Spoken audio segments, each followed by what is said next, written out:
I am live right here. Ask Mike anything.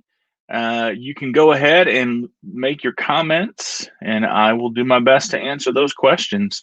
While I'm waiting for y'all to log in, catch up, and type in your questions, I'm going to double check and make sure that my audio is working, because that's always a possibility of that failing on me here. So let's see. Hey, it's working. All right.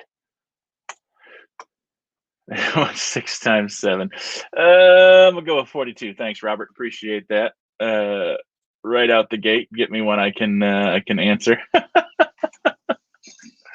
All right.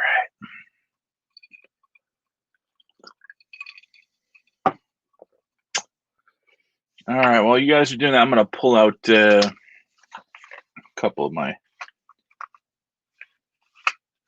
questions from my question decks here. I hope everyone is doing well.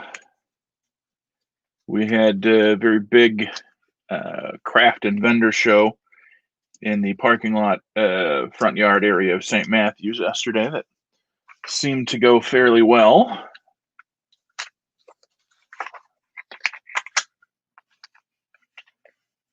And let's see. Kids are back in school today. Bree and I were back on Fun with Faith. You know, I had so I've worked on church staffs before, and sometimes they're great, sometimes they're not. So, you know, it always is what it is, right? But one of the things that I've noticed happens a lot is we hire church staff to specialize in areas, musicians and people to specialize with sound equipment and music and just all that stuff, administration, whatnot.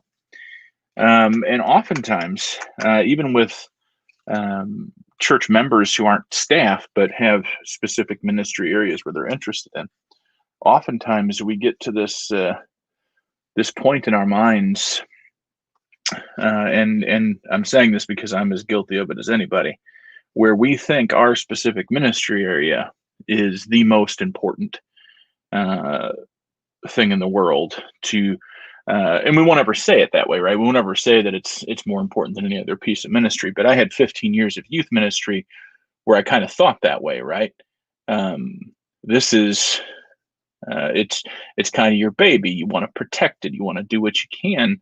And so I had a thought today that, and I know it would be tricky, but I'm wondering what it would be like if church staff took a week and like everybody swapped roles, kind of to walk that mile in someone else's shoes, to think about some other ministry in the church as more important, or not even as more important, but as the important piece for you to work on that week, and see if that doesn't create a bigger appreciation for what other people do, or for when they ask for help.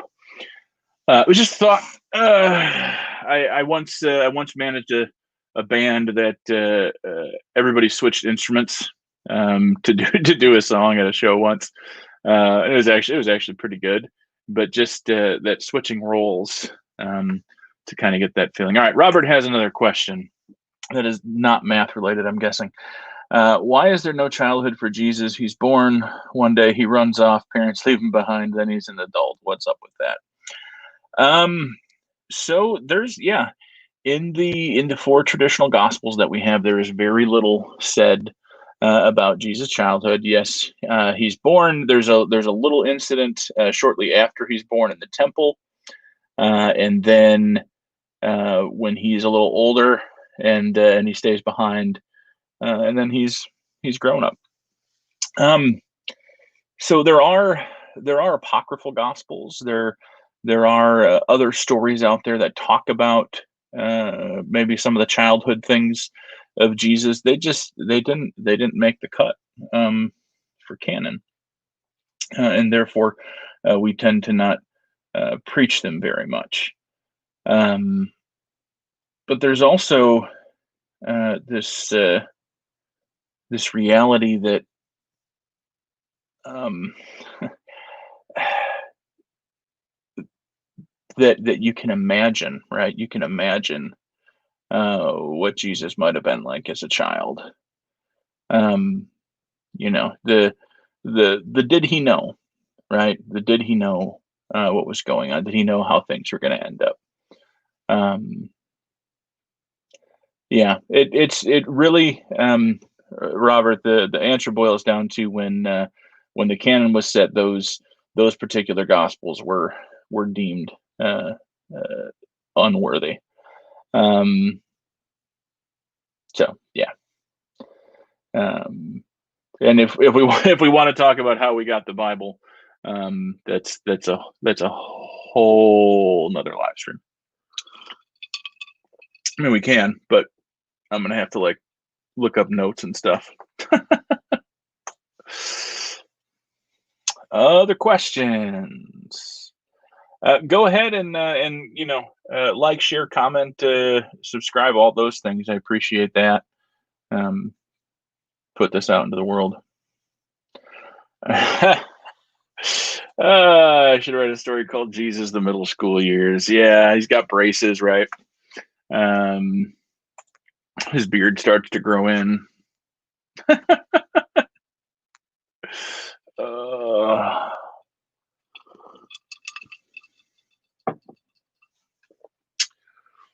yeah. All right. Let me go to my pod decks here. My first question. Uh, well, this is just not fair. Brag to me about the best things going on in the past 30 days. Oh me, oh my. Um, well, celebrated birthdays for the majority of my family here. That's been good.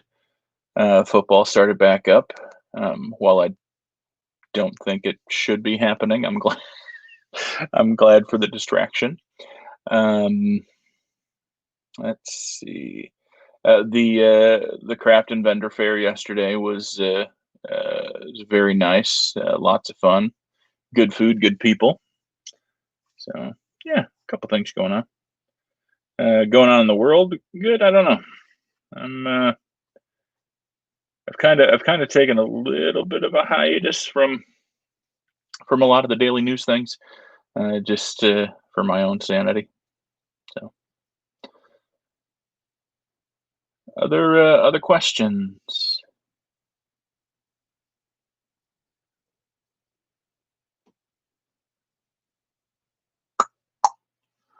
I do have my year 10 journal here we can get to in a little bit, but I am interested in thoughts or questions you might have.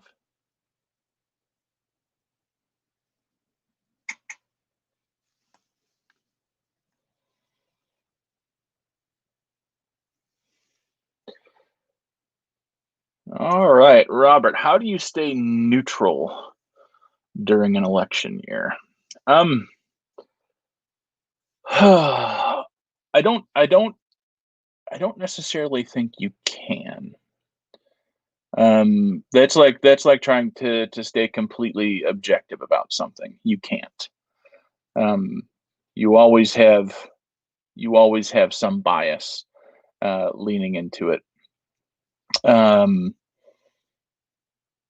as a pastor, I will not uh, promote a party. I won't even promote a candidate, um, but I will work to cast vision. And if people agree with that vision for how the world could or should be, um, then I encourage them to vote in the way that brings us closer to that. Um, yeah, because no matter who the politician is, um, no matter what political party we're talking about. There are skeletons in the closet. Uh, there's nastiness around the corner, um, and it's hard. Um, yeah, it's hard to. Uh, it's hard to be wholeheartedly behind any one person. There are people you like. There are people that have charisma, but from a Christian perspective, it is about voting um, in a way that is going to um, be for the good of all. Um, so not so much neutral, but not also not picking sides or picking the side of Jesus, as it were. It's a good question, Robert.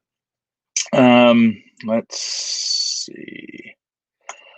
Could I talk a little bit about my post earlier relating to seasonal depression with COVID? Oh, folks, um, I don't know if you're feeling it, but 7 months of masks and physical distancing and not being able to gather in ways that we usually gather takes its toll. It takes its toll on people who, it takes its toll even on people who aren't extroverts like me. Um, there are introverts who are suffering uh, from this too. So there are multiple pandemics at work right now. COVID is just one of them. There's an economic pandemic that we are just on the cusp of, um, as well as a mental health pandemic, and we have to take care of each other. We have to make sure people know that even when they feel alone, they're really not.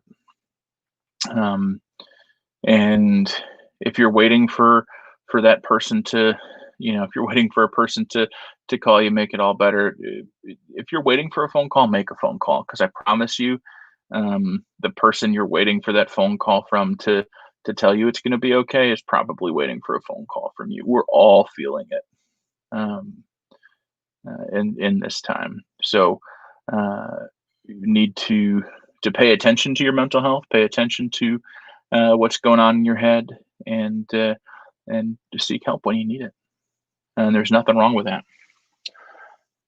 Speaking of mental health, here's a question from from my friend Cheryl.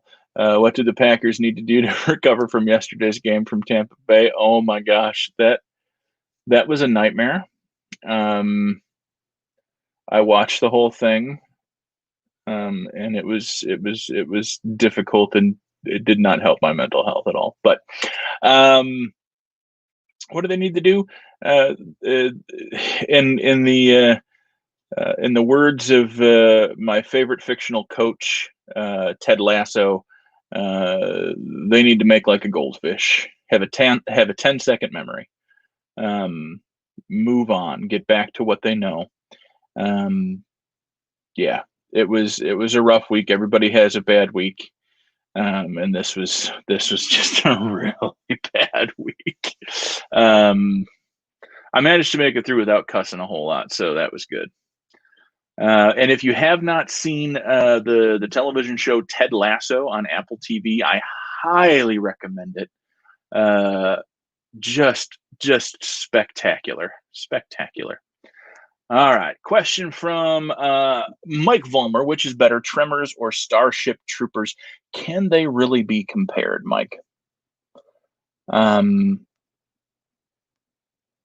one's primarily space based, the other's primarily terrestrial based. Um, Honestly, I would have to, if there's one that I could watch, the one I watch most frequently, the one I go back to most frequently, is Starship Troopers. Um, there's just something about that. Tremors, uh, the sequels got a little much for me, but I still like the movie. I like the premise. Um, oh, Dory, if you're looking, it says if you're looking for something on the missing years of Jesus, there's a book called Lamb. That is a tongue-in-cheek story of the missing years. Those are always fun too, so check those out. I'm glad to hear that Mike approves of my answer. Um, Yeah, that's good.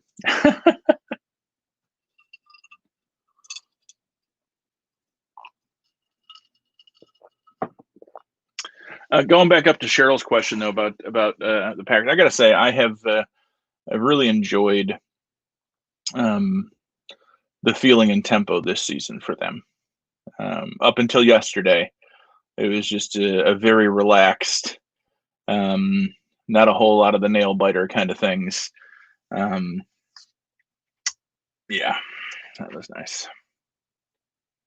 Um, uh, you came late, but did they ask what's in the cup? No, they did not ask what's in the cup. In fact, Sarah, usually I just have to volunteer what's in the cup unless you're here because you're the one that asked that question. Oh, and there's Dory too. It is yummy. What this is, I've been experimenting. Um, at Doubt on Tap last night, last week, the Todd had bourbon amaretto drink, and I hadn't had amaretto in the house, and so I picked some up, and I've been experimenting a little bit. This is, and you may laugh, but it's actually quite delicious. Is bourbon amaretto and A&W root beer. More, you know, it was like amaretto, bourbon, root beer. But yeah, it's very good with some cherries for garnish. Yeah. Yep. So that's what's in the cup. All right. That's right. Splash for fizz. So have you ever worn clothing with labels tags still attached? I have. I appreciate now that I can buy clothing that the labels are just like printed on. But uh, but yeah, I've worn them. I usually end up tearing them out, but I've worn them. Robert wants to know what would be your final meal include drinks and dessert? Let's see. Drinks would be easy. Probably start out with bourbon. Probably end with bourbon too with dessert. But if I had something in between, maybe some Diet Pepsi. I'm a fan of that. Meal wise, I've always liked a good steak and potatoes kind of thing. Maybe some good grilled asparagus along in there. That would be dessert. Oh, it's my last, huh?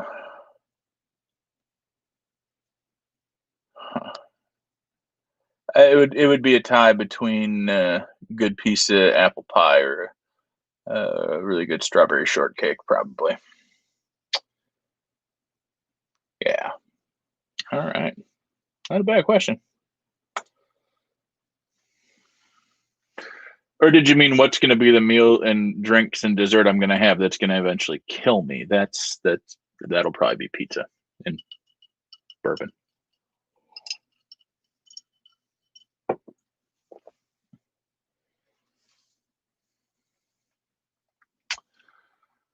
All right.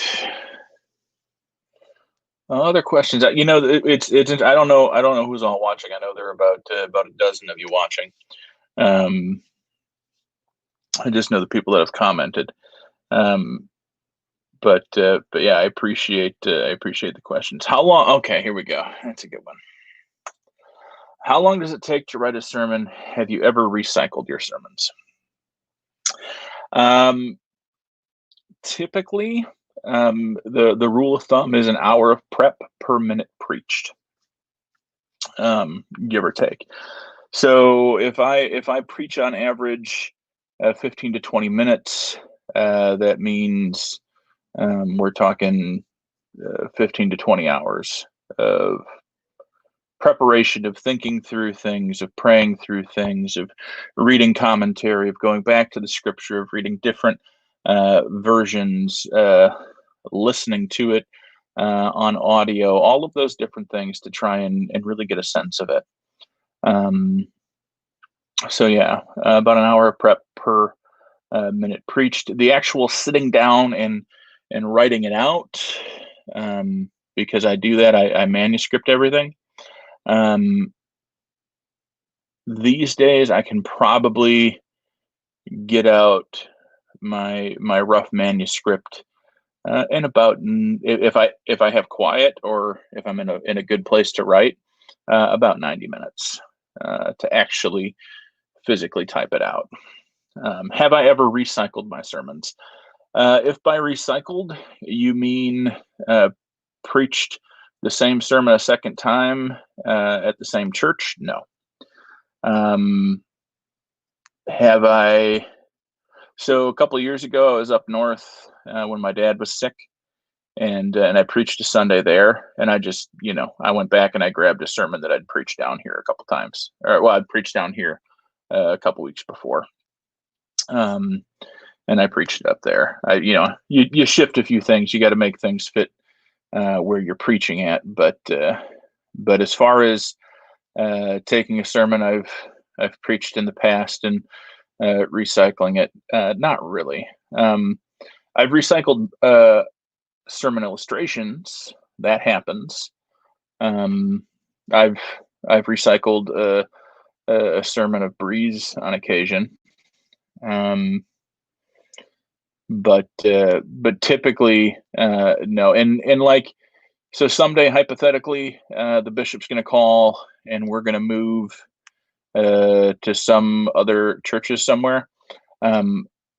I don't foresee me ever really like, oh, I have 8 years, 10 years worth of sermons from Ypsilanti. I can just preach through those again. No.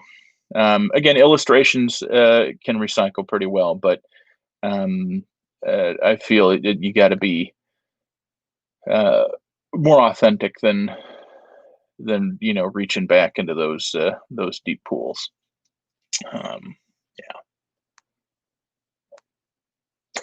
Have I ever felt someone should not get married, and what did you do? Let's see. So I have had couples that I recommended take some more time, or take some definitive action on particular items that needed to be addressed through premarital counseling. I don't think I've never told anybody no. But I have made suggestions about waiting, about thinking things through a little more, those kinds of things. But in the end, typically, if they want to make that commitment, I'm gonna walk them through it. Sometimes, so it gets to be difficult, right? Because sometimes if it's somebody from outside the church that wants to use the building and use the minister, and they really have no desire to ever be there again, then it's a matter of asking, can I in good conscience do this wedding? And because the church is going to get their their building fee for it, and those and these people are going to get married regardless of what I say. So can I speak some truth into their life? Can I help them think through some things? And if they still go ahead anyway, then okay. Or they're from the church, they're somehow affiliated with the church, and that gets even trickier, right? Because if there are people from the church that are like, hey, we want to get married, and you say no, then you don't, you might tick some people off. So it is a difficult road to walk there sometimes. But I can say, of all the couples I have married, they are all still together. So yeah. All right. Leslie, you talked earlier about Pastor Appreciation Month. What can the congregation do to support and encourage their pastor throughout the year? So here's the thing with pastors. We don't have a product. Like we produce a sermon, we put that together, we put worship together, we do Bible studies, we do all those things, but at the end of the day, there's not like a thing to show for it, right? I've worked in factories, and at the end of the day, I have a pile of widgets that were made, or I have whatever to show for that day's labor. Really, more than anything, letting your pastor know when they've made an impact in your life. And I'm not talking about just like making something up to say because you want to be nice. But if your pastor has made an impact in your life somehow, when it happens, let them know. In a text, in a card, in person, if you can, let them know that what they do matters. Because that's important for everybody, right? Leslie, I know you teach band. What you do matters. And you see that as your kids progress, as they learn their pieces, as they put things together, you learn that. You get to take that in as you see them grow and progress. Spiritual growth is not always as evident, right? And so when you can do that, when you can let your pastor know that something they did, something they said made a difference, that is that's just the most amazing thing, because that's what we're trying to do. We're trying to make a difference in your life as a whole, but specifically within the spiritual context. So if you can let your pastor know that, do that. I've had Kathy Orschlin. I don't know if she's probably not watching, but that's okay. She has several times, and I don't think she did it on purpose. She just it was just incidental that she came back and she said, "Hey, you know what? You preached something a couple months ago, and I just had opportunity to actually see that in action, and it made a difference. And I want you to know that stuck with me." That to me, a couple of those can just make your year as a pastor. So do that. Folks, if you have pastors, let them know when they make a difference, because sometimes it's really hard for them to tell. We just had our yearly review for the church. We call it Charge Conference. And in the last few years, well, there's always a clergy evaluation, and part of what that's been is I go in not knowing that, because it's a meeting with a bunch of people from the church, right? And I know a few of them. Yeah, okay. We've had some conversations, but I don't know whether this is going to be a good meeting. It's going to be a bad meeting. I'm going to leave in tears because I'm just been beat up or whatever. And usually I end up leaving in tears because that's the one time a year, like I know this, or the last couple of years where that gets poured out of the difference that's been made in people's lives. So do that. Let people know the difference they make, especially your pastors. What am I looking forward to most after the all clear from COVID? Hugs. That doesn't even take much thinking on my part. I love hugging my family. We hug all the time. Not all the time, obviously, but quite a bit. At least 3 or 4, maybe 5 times a day when I'm sitting in here working on stuff. I'll hear a little knock, knock, knock on my door here, and it's Braley wanting to come give me a hug. But hugging people in general, shaking hands, greeting people in that way is huge for me. A big part of I think the feeling of of loneliness and depression that I struggle with right now comes from that. Um, my all of my people that I cannot hug. Um, and I kind of think they feel it too. Um, hugs are a big deal. Um, do I ever swear in my sermons? If so, how do older people take it? Uh, uh,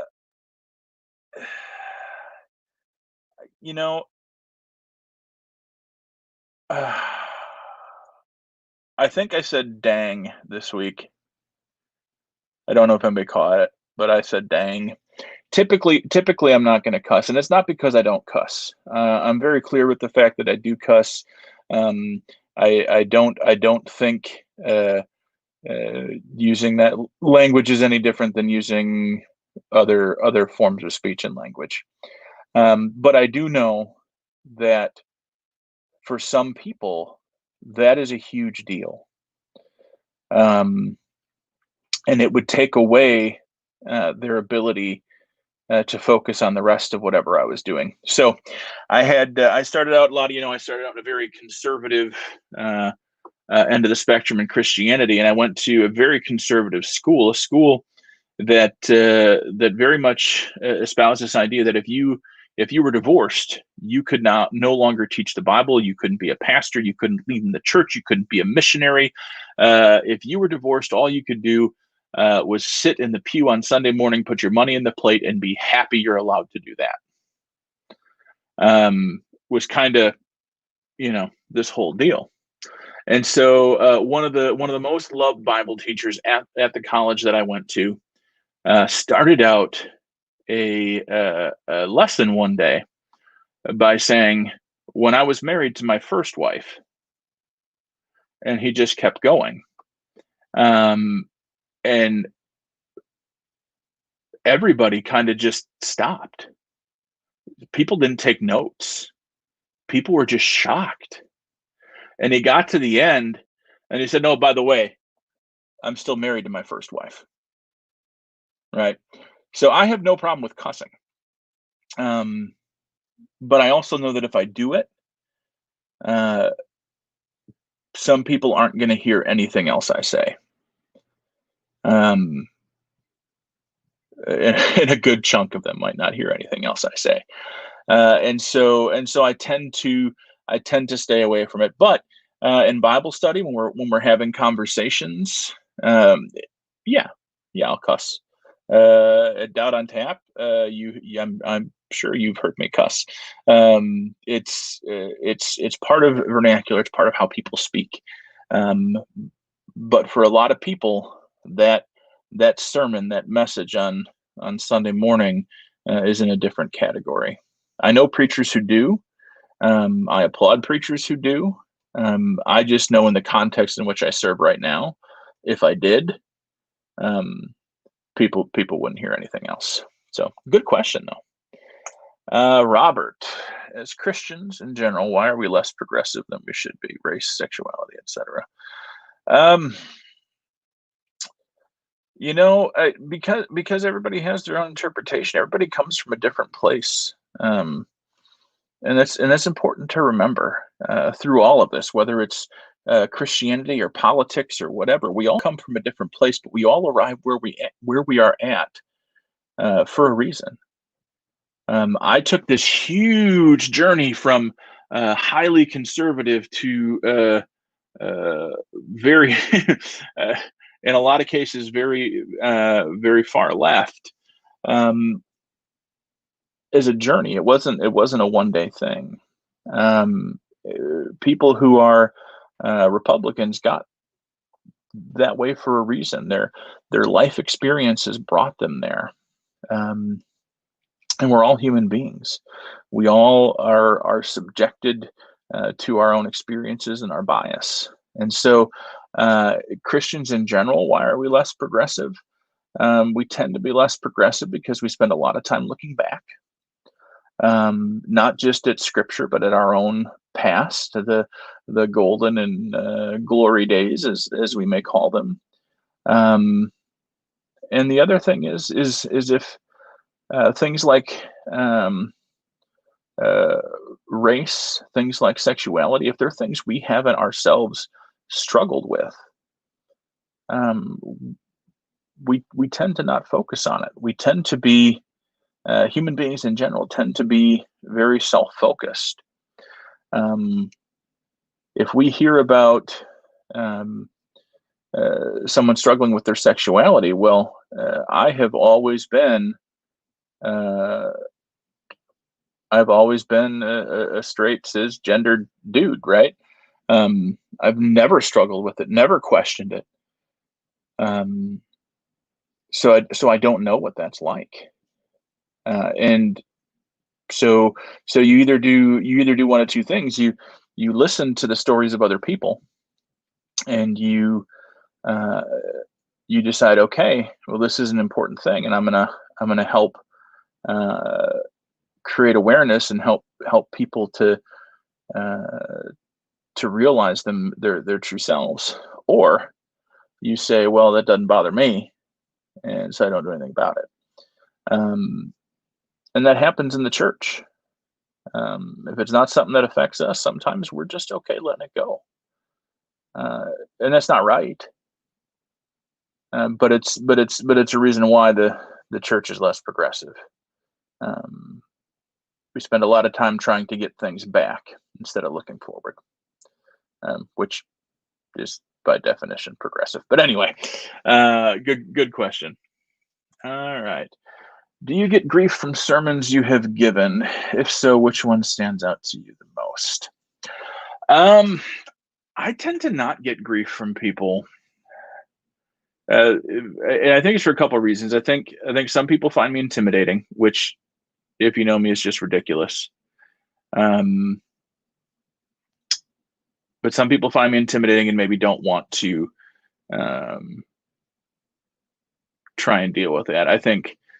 Uh, and I think there's a reality that some people, um, I hate to say this, but some people aren't listening during the sermon. Some people are just somewhere else in their head. Um, I've seen people just, carry on conversations in their pew with the person next to them during a sermon. Um, and I just try not to let it drive me nuts. I have had uh, one parishioner called me, wanted to talk about a sermon I gave after the shooting in Orlando at I can't remember the name of the club right now. But my cousin had been a manager at that club. Why can't I remember the name of the club right now? I don't know. Anyway, you guys know what I'm talking about, the shooting in Orlando. And that Sunday that happened, uh, I made no qualms about it in church. Pulse, thank you. Thank you. Um, I made no qualms about praying for the people who were there, praying for Orlando, praying for uh, my cousin and his friends and the people in that community. And I had somebody, want to sit down and meet with me that week and talk about it, and how we shouldn't be praying for gay people that way. Um, uh, that person no longer comes to church in my church, not because of the conversation we had, but because they realized we have uh, a fundamental difference, and they just couldn't do that anymore. And then I had one person. I did a sermon where I told a story of my friend Lacey, who's transgender, and very much about how she, until she accepted and started to live into the fullness of who she was, she could not look in the mirror and see the image of God in herself. Um, and at that point, a person in the congregation got up, walked out, and never came back. Um, yeah, so those are a couple that stand out to me, but it doesn't happen often. I try I try very hard, even when I'm pushing the edge of things. I try very hard to make sure that even if there are people in the audience, in the congregation, who are uh, not in the same place I am, that they can still engage with the conversation.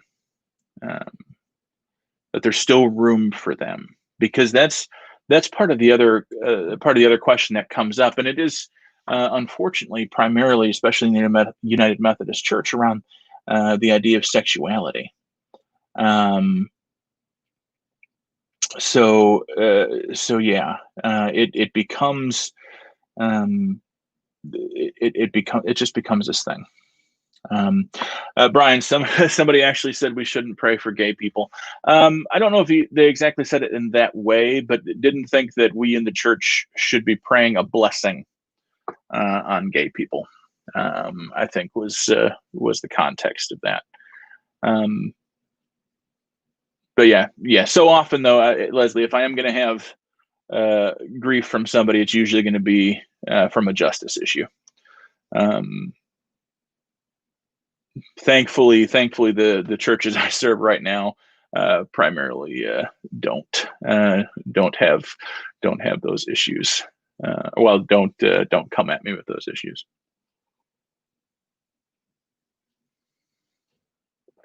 Though I would welcome it. And oftentimes, and I think maybe that's what subverts it. Is there are times when I am saying something that I know uh, is gonna bring some conflict, is I will encourage people.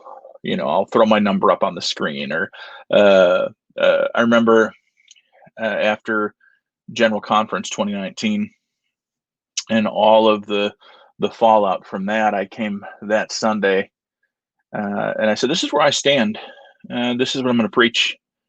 Um, we're going to have rainbows all over this place, and if you don't like it, you can write the bishop. Here's his address up on the screen, um, and try to have me removed. But I am the middle ground has been destroyed, and so you need to know this is where I am. But by opening up to people to say, "Hey, come talk to me," or "Hey, write the bishop a letter," they'd usually like, "All right, I'm gonna step back from this." So other questions? Anything I didn't answer to someone's satisfaction?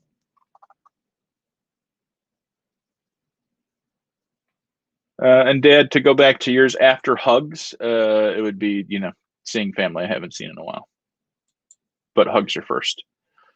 It will take me a long time to get to the UP because I'll have to stop and hug everybody along the way.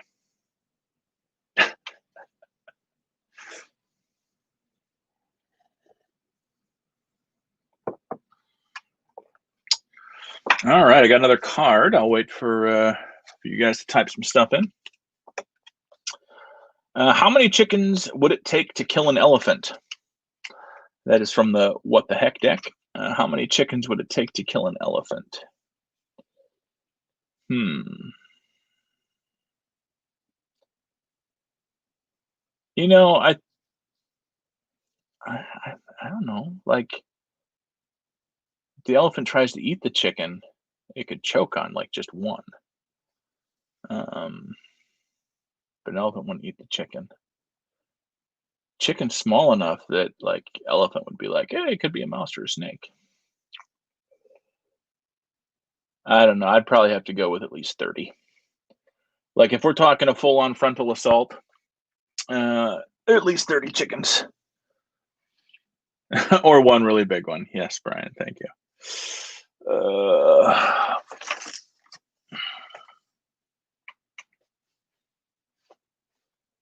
42. Robert, you are my hero. Let's go with 42. Love it.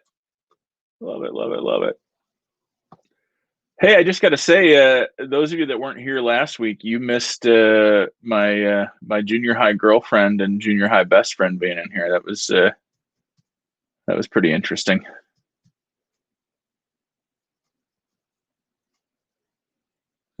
was lots of little inside joke Snickers and yeah.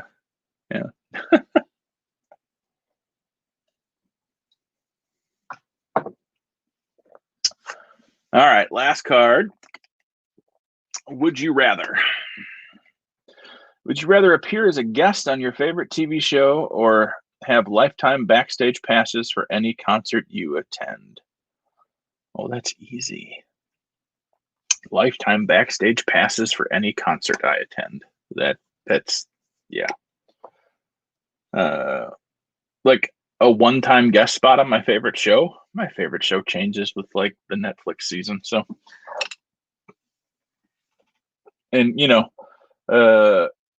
stand-up comedians are considered concerts. So I would love to hang backstage with some good stand-up comedians. Oh, so I have been taking a little trip down memory lane this week with some Adam Sandler movies because Hubie Halloween came out, and it was like I said, I posted about it. It was ridiculous, like you would expect for Adam Sandler, but still really good.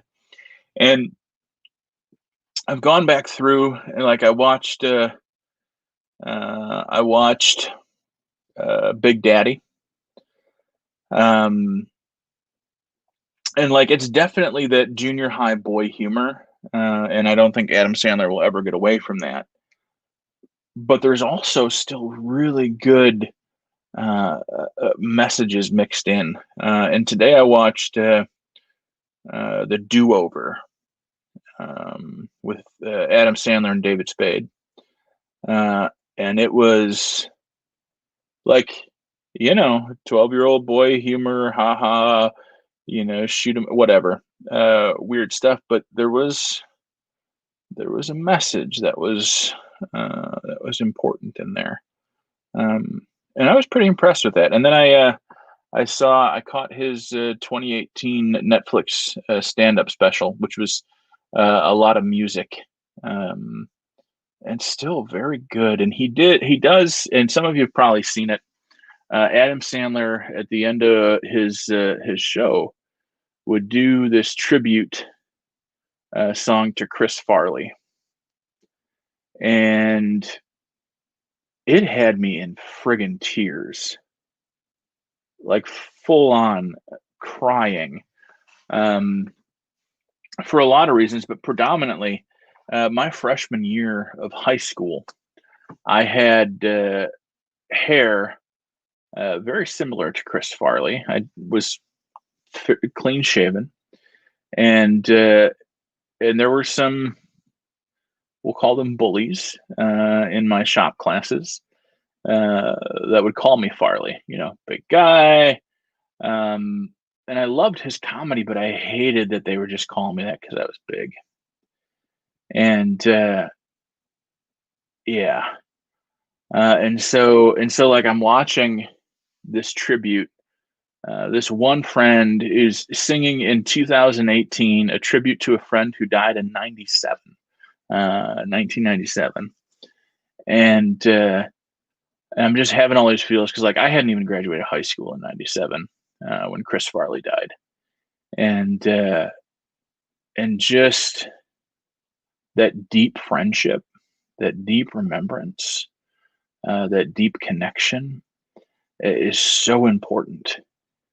And here's what I'm going to say is if Adam Sandler can keep and feel and make that connection with a friend who died 20 years earlier, we can keep and maintain those deep, meaningful connections with each other through this pandemic.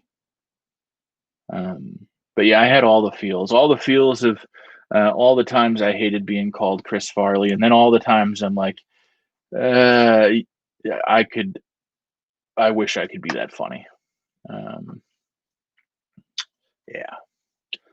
All right. Other questions? I don't know what you mean with your Bob Zaney and your Haywood Banks. Would I go to their concerts? Would I go to their shows? Yes. Though I'm a little upset with Haywood right now. I'm going to be honest. I messaged him about 4 months ago on Facebook about potentially using one of his YouTube clips for Fun with Faith, and he has not gotten back to me yet. And he lives in Ann Arbor, which, theoretically makes me think he'd be able to get back to me faster. Yeah.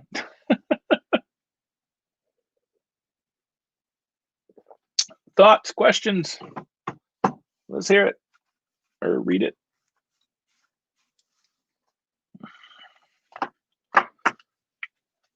Or we're gonna jump into 10-year-old me journal from when I was 10 years old.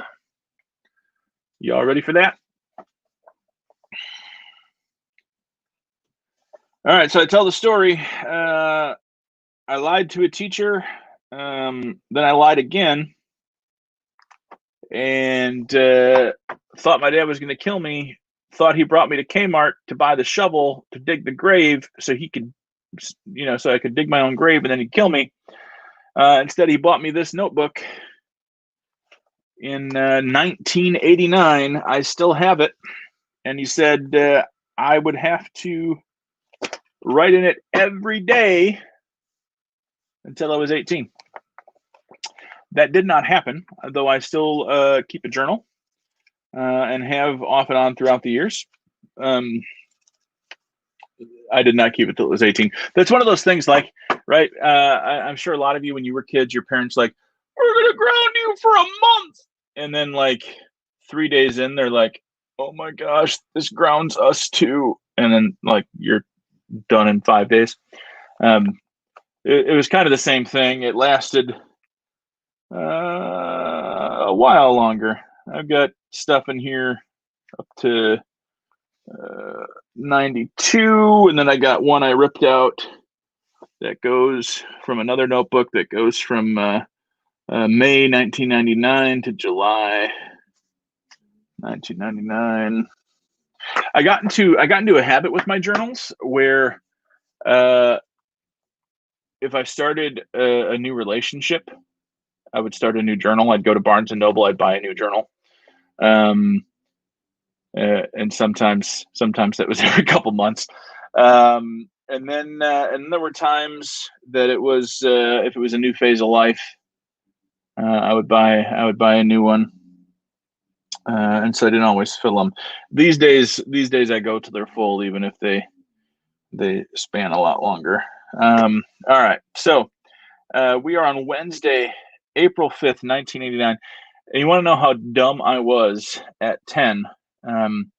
I spelled April, A-P-R-A-I-L,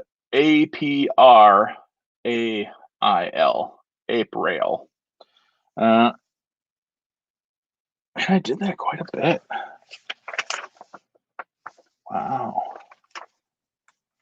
It'd be interesting to go through and see how long it took me to get to spelling April correctly.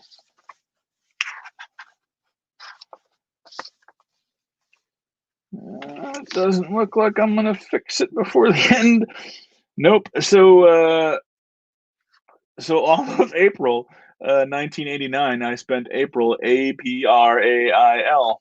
All right. So Wednesday, April 5th, 1989, I went to the Boys and Girls Club and made a coat rack. Then I went home and my dad stained them for me. I may have read that one last week. I don't know.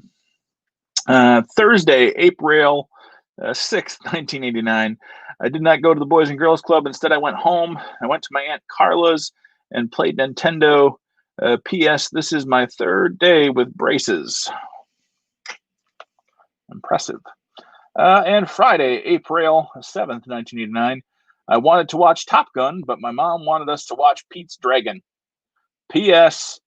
I have memorized Pete's Dragon. P.S.S. I hate Pete's Dragon. That was one of those decisions that was made. That was one of those decisions that was probably made because my little brother was watching and he wasn't going to want to watch Top Gun. But Pete's Dragon, he could have got behind. All right. Brian Coker says, "Be honest, you started spelling it April in 2016." Quite possible. So I had an earlier entry. I think it was earlier. Let me take a look. Where I had oh no, it's later on. So at some point I try writing about falling in love. Um, and I can't decide whether fell, as in fell in love, has two E's or two L's. And like I go back through the years and I like write down, I scratch one out and write the other one and then like the date or the year. And then I go back and like, no, that was wrong. And yeah, so I do, yeah. Um, Spelling at one point, not my strong suit. Spelling still today. Uh, I have a great vocabulary. Sometimes I do open Google just to see if I'm spelling a word correctly. What's nice is, oh, excuse me, is even with or with spell check, even like my grammar is horrible when I write, and so I'll write up my manuscript to my sermon and I'll send it to Bree and she'll send me hers and we'll look at them and we'll make notes and we'll send them back and 99% of the time she's like, I fixed your grammar. And I'm like, nobody else is going to read it but me. I'm just writing it to preach. But anyway. And I've tried Grammarly. It drives me nuts. But I should probably do that. That might surprise Bree, right? If I run things through Grammarly first and she gets, I don't mix up the colons and the semicolons. That drives her nuts more than just about anything when I use a colon instead of a semicolon or whatever. But all right, any other questions, folks? We are getting up to the hour here. All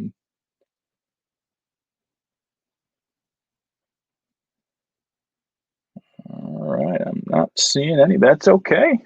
That's okay. So tomorrow, Fun with Faith. We do Fun with Faith is now Monday through Thursday at 10 a.m. Taking Fridays off to give Bree and I at least a breather in the morning there. And I'm hoping Fridays is going to be my big edit day to get worship done. Instead of doing stuff Friday and then the goal is to have a day off in there somewhere, right? Have Sabbath. So that's what I'm shooting for. So yeah. And then tomorrow night is Doubt on Tap. I am moderating. I have not decided on a topic yet. But I am moderating. If you need the address for where we're meeting, the patio we're meeting on, hit me up and I will get you that. If you know where Jeff Gorman lives, that's where we're meeting, 8 o'clock tomorrow night. Yeah. All right. I am seeing no other questions. I love you guys. Thanks for joining me tonight. Thanks for being with me. Thanks for the great questions. And remember, yeah, love you. God loves you. Nothing anything you can do about it. And we'll see you next week. Peace.